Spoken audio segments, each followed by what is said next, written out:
Hello, friends, and welcome again to Jesus Mentoring Ministries. I decided it'd be good to do a follow up or a kind of a question answer on how to mentor.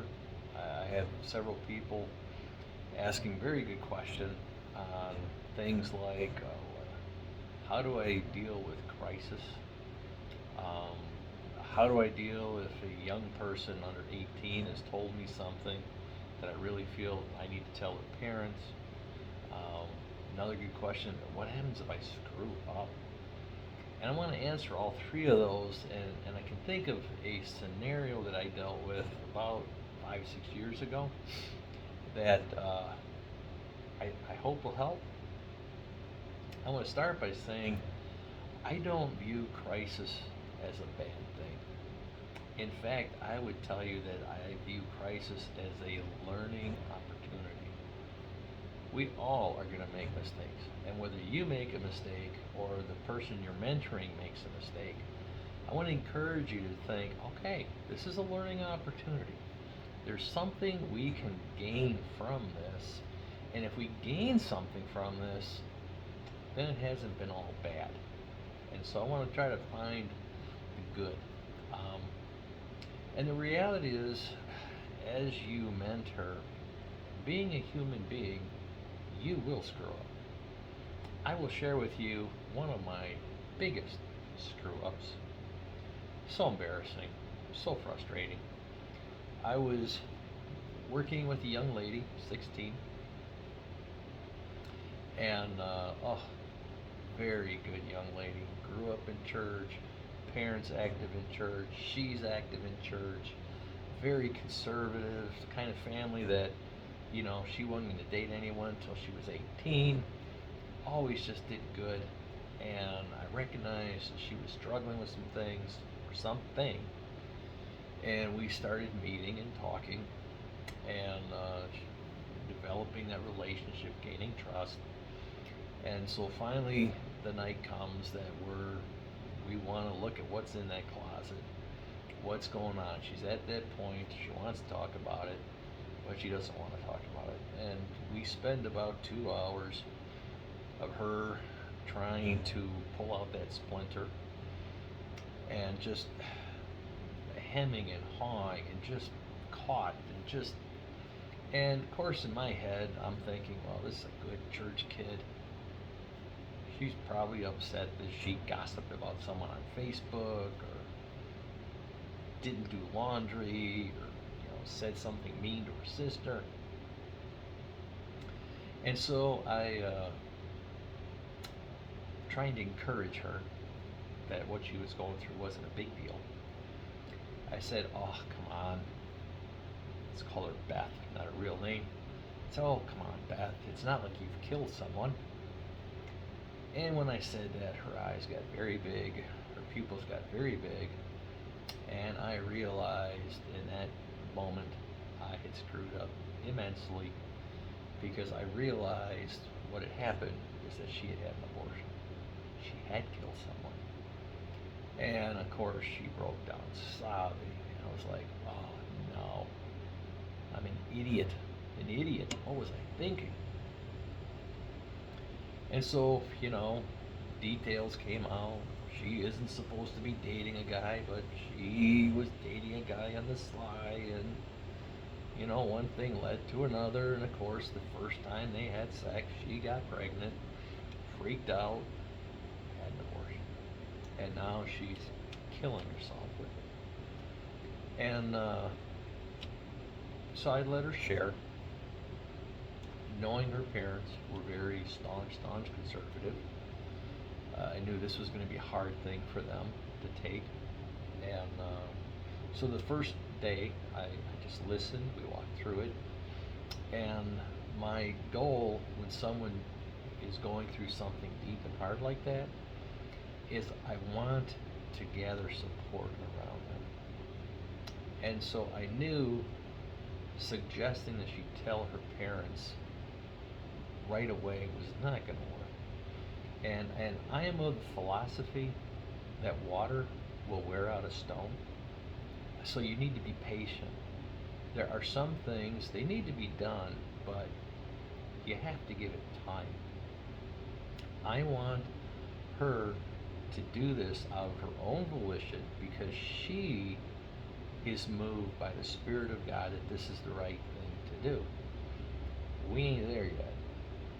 And so over the next couple weeks, she shares more, and then we get to a point where like, okay, let's share this story with a couple other people you trust. And I had two women in mind who I would trust with my life in a New York Minute, and she also trusted these ladies. And so I went with her as she shared her story with each of them. And they loved on her, they supported her, they grieved with her. She could see Jesus. So now she's got a community of 3 that she can see, love her, accept her, respect her. At this point, I'm ready to broach the subject and say, you really need to tell your parents. And we spend a couple weeks talking about why, as you look at Scripture, the idea of respecting your parents and giving your parents an opportunity to love you, this is a good thing. Is this going to be hard? Yes. But this, in the end, is going to be a good thing. And so we walk through that, and it's a few weeks of just walking through, rolling that in her head, getting used to it, seeing it as a possibility. And when she's, feeling like, yeah, this is doable, I ask her permission to speak to her parents. I'm not going to speak specifically on what she has done and how she's feeling, but I want to prepare them that there is a bomb coming. And I want to prepare them emotionally, spiritually, to love and support their daughter.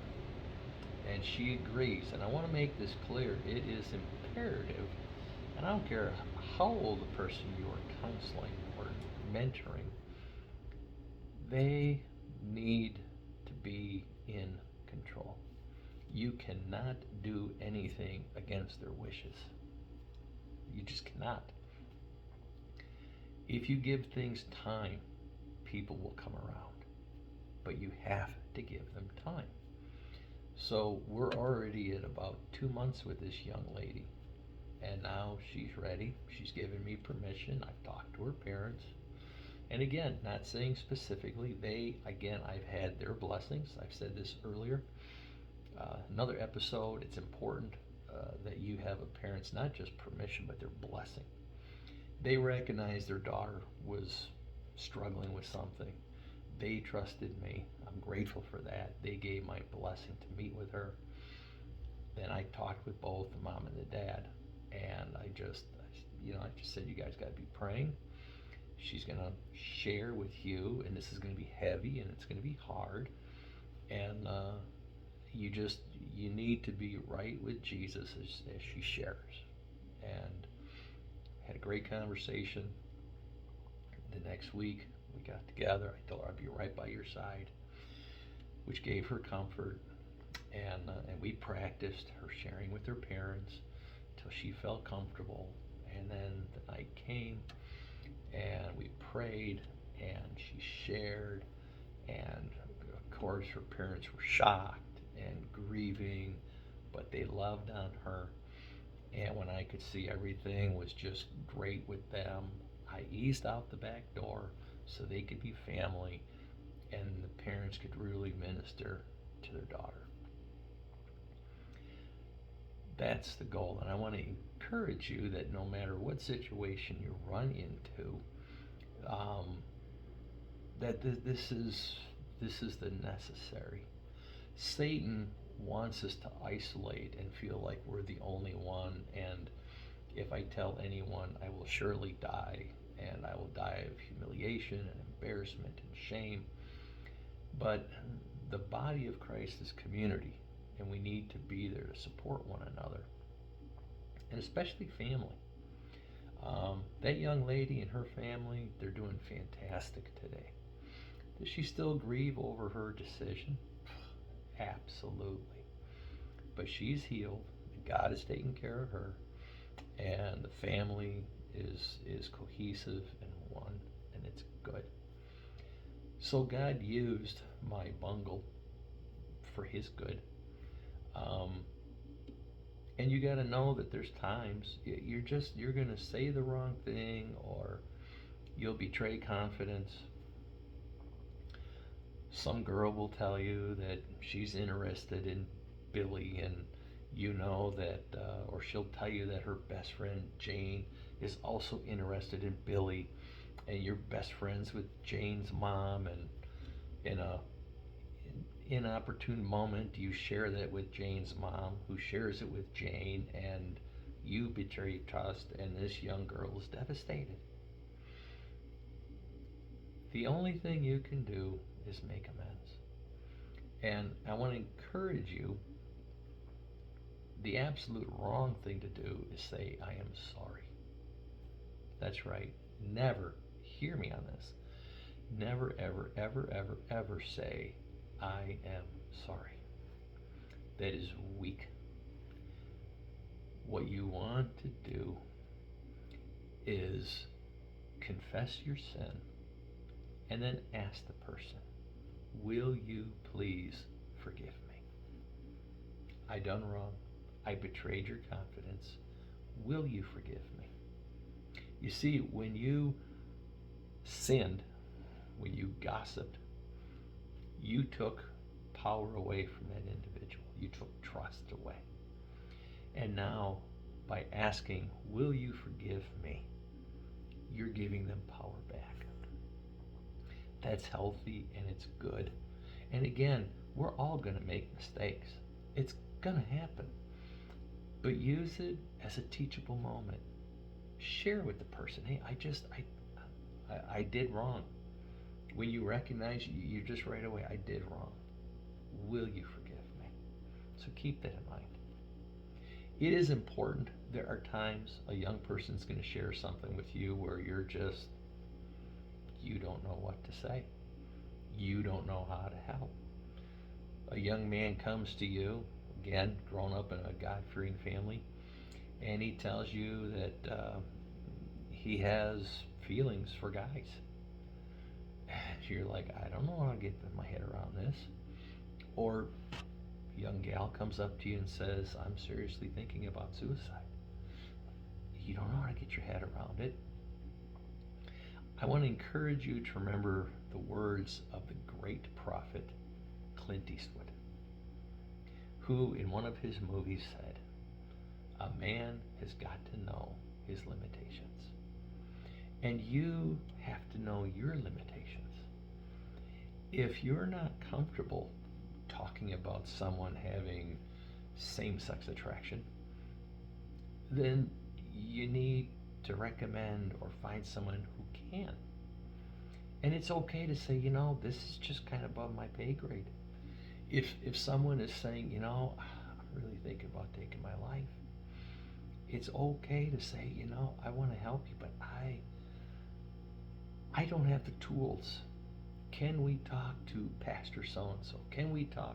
Can we share? Bring in a team. Bring in some other people.